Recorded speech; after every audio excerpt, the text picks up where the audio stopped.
Hello, children. Are you ready for some cutting up and kikiing? Are you ready for a gay old time? Well, I hope you are. Because now it's time for Hey Qween with your host, Jonny McGovern. Hey Qween, come on and spill the tea. Hey Qween, it's just a good old-fashioned kiki. Hey Qween, we're cutting up with Jonny. Hey!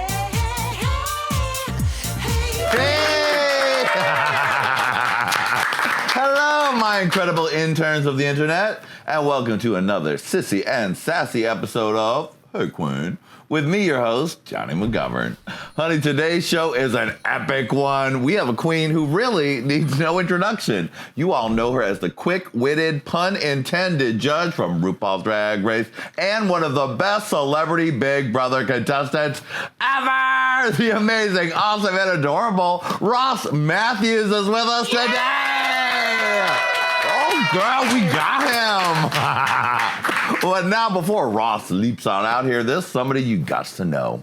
My voluminous vixen of a co-host. When she gives you that come hither look, you better come hither, boy. She puts the gorge in gorgeous, the puss in glamour puss, and the awe in gagging. It's Miss Lady Red Couture.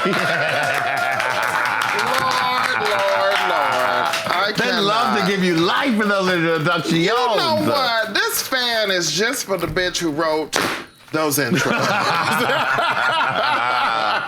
Oh, well, hey, Qween. Goodness, hey, Qween. You are looking good. Oh, well, you know, I try to make sure I keep it all in the scenery. Oh, yes. Yes. You know. kind of look like a rich woman who's retired from her business life. Right. To live in Palm Desert. Well, in a mansion. In a very spiritual situation. Right. But you still make sure you got your diamonds. Of course. Still got all of that. You know, when you represent for the indigenous culture, you have to make sure that you look like a naive queen. Oh, okay. And now what is the you had a name for this look today? Yes, the naive queen. I think this is cute. You know, some people say native. I'm not trying to do native. I'm trying to do naive. So it's like naive American. Thank you. Oh, I see. Available on No Tunes. Thank you. Okay, lovely. What's going on with you? Oh, honey, you know. This shirt is really nice. Oh, thank you very much, little hunties. It's just too bad it's a lie. Well, it's true. That's a lie.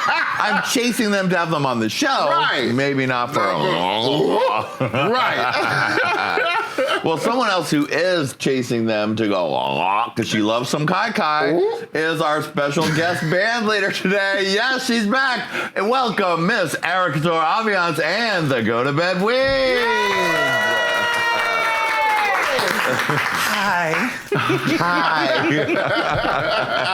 How are you? Oh, we're doing good. Fantastic. I'm doing great as well. You've been you've looked like a man for so long. I know, that isn't it I can't believe we shocking? got you back.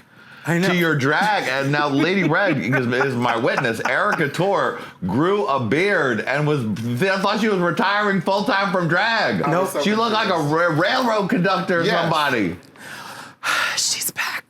You're back. But you know what you still got? You still got those man muscles. Please get a shot of all that.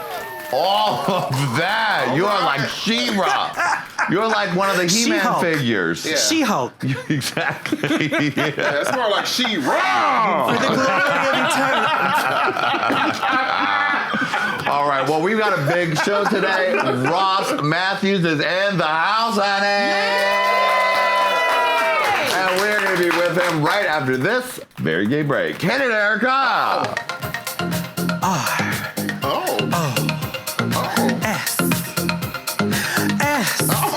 She's Ross. Ross Matthews. Ross Matthews. She's Ross.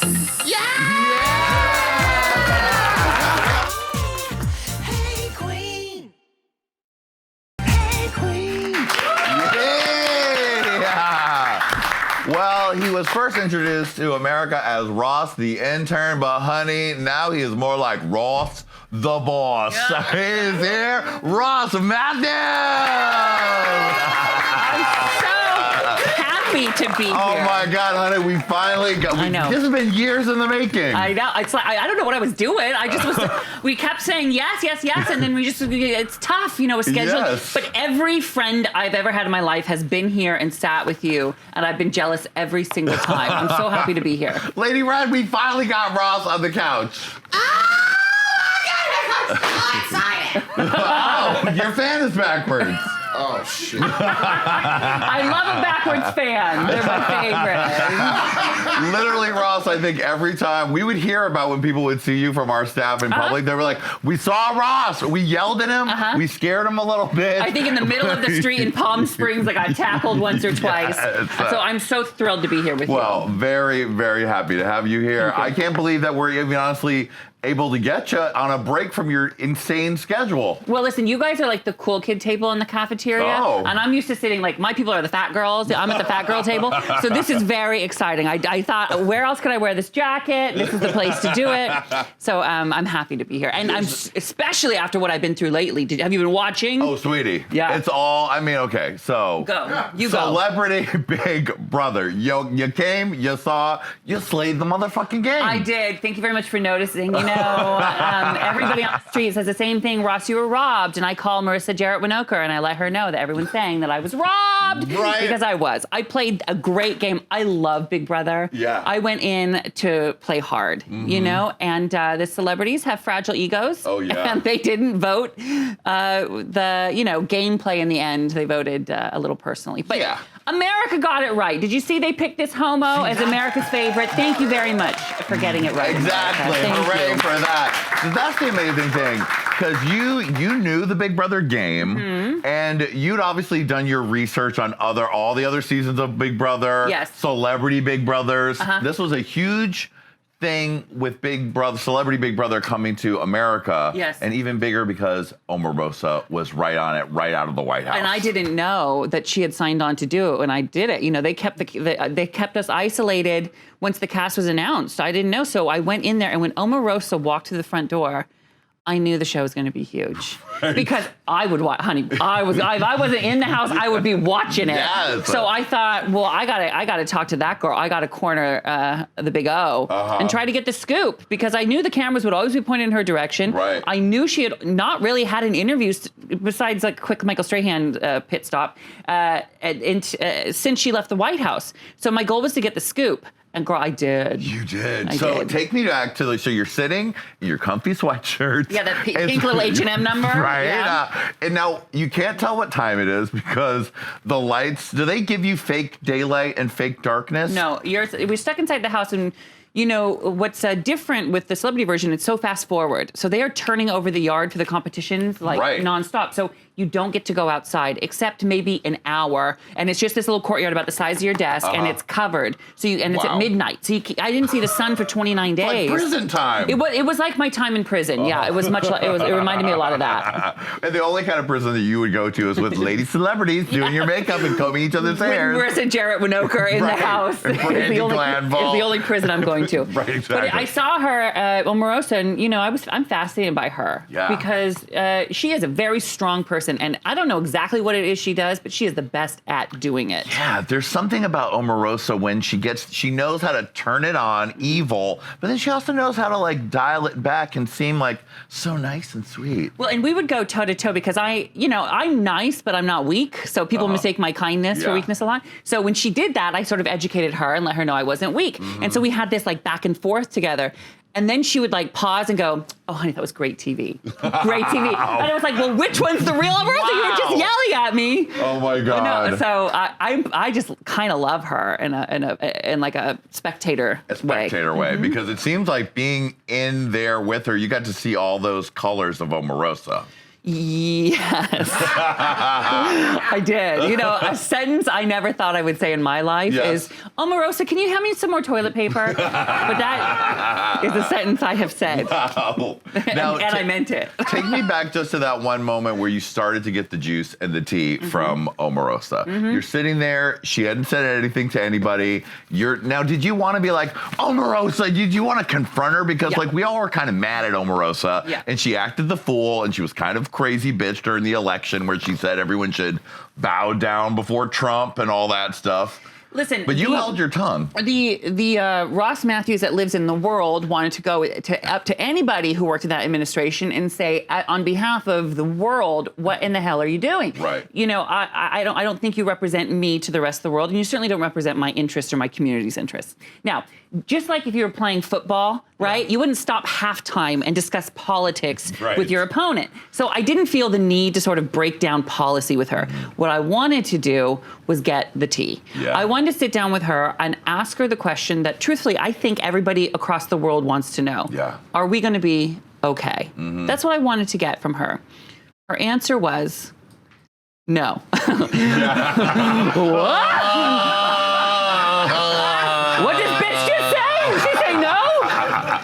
And so I couldn't believe it. And so I asked her, I said, would you vote for her again? She said, no, never in a million years. So I said, and I was really approaching her in a really sort of tender way. I've interviewed people, everyone you can imagine, for almost 20 years in this business, so I know how to do a thing or two. So I sat there and I listened to her, and then I said, okay, good night, Omarosa. And I ran into the diary room to the producers, and I was like, did you guys just see that? And they can get on a little speaker, and they go, are you kidding me? Yes, we're texting everybody. And so I knew it was going to be big news. I went in the next day and I said, is my name everywhere? Is it on CNN? And they said, Ross, we can't tell you. And I said, just spell it right. 1 T in Matthews. 1 T in Matthews. I knew I got the scoop of the century. Oh, you sure did, honey. It was exciting. Now, one clarification. Omarosa has been going on talk shows, and when they talk to her about that moment, they say you were talking specifically about DACA. Yeah, that is that the case? That is specifically incorrect. I tweeted, no shade to Omarosa, who I told you I like as from a spectator point of view. She is mistaken. We did discuss DACA at another period. When we discussed that is when she said that Mike Pence was scarier than Trump. That was the moment we discussed DACA. Right. In that sit down with Omarosa, it was talking only about Trump. Watch it again. I said Big Brother should release the footage. You'll notice Omarosa didn't respond to that because she knows the case. We were talking about Trump. I said, are we going to be okay with him in office? She said no, plain and simple. Wow. Yeah. So you made it through. You kicked all these motherfuckers' asses. I did really, really well. You did. I'm so proud of myself. All the hot-bodied or big-muscled or grizzly other stars that we thought would hold on longer or be tougher, you kicked their ass. You know what I did is that you have a lot of time to sit there and think. And what I sat there and thought about is, why couldn't I win this thing? Why couldn't I be the one that won a physical competition? When did I put myself in a box that said I was just a funny person that couldn't really roll their sleeves up and compete? So I decided to do it. And then I did. Yeah, you did. Yeah. It was kind of fun to challenge myself like that. Now, were you surprised at the end of the show? Not that you got to the top, because it was pretty clear from your hardcore gameplay that you knew where you were going to get. But when America chose you as the favorite house guest, that's like, and you said it on the show, it's like a little homo's dream. Yeah. When you're a little fat homo dreaming of being on TV, and then you do like you did, which is come out and be out your whole career, and then to be in this house with very vanilla stars and be chosen as the favorite. What was that like? Well, you know, I knew winning the game was going to be tough because these, like I said, I make a joke, but these celebrities are going to go home for the first time in Big Brother history and watch what happened inside the house before they vote, right? Yeah. So winning was not going to happen. I just wanted to play the game I loved. And I mean, I get emotional when I think about it. But, you know, when I was growing up, there was nobody like me. There's nobody like us on television. I remember being 10 and thinking, what does a grown-up gay person even look like? Right. What kind of life can they be? But in seriousness, can they have a job? Can they have a family? You guys, like the kids now, you need to think about that. We never saw it. And so in this time, I'm 38 years old now, and in this time, we have gone from that to on CBS, which is the most mainstream of mainstream networks, Middle America voted for this giant homo. Yeah. And I think that is significant in how far we have come. And I think people deserve a lot of credit for that. I'm proud of us. I'm proud of our country. And I'm proud of networks like CBS for putting people like me on. Yeah. Did you run to the bathroom and look in the mirror and go, they like me. They really like me. No, but that's what it felt like inside. Honestly, I felt like the Sally Field second Oscar moment, you know, It means a lot to me because I just hope that, you know, there are kids watching me with their parents in a room, in a living room where they don't see gay people and they look out their windows and they don't see people like them. But they saw me on TV and they saw people celebrating me. It was good. And they saw you slay the game, sweetie. I did do that. I say... Yes to that. Oh, we need to give you a better one, Ross. Let's give you four. Here, take that one What's so you this can one really say? just warp. Yeah, she goes, wow. sweetie. Hey Queen. Hey Queens, thanks for watching. For part 2 of this interview, click here. For more Hey Queen fabulousness, click here. And of course, don't forget to subscribe.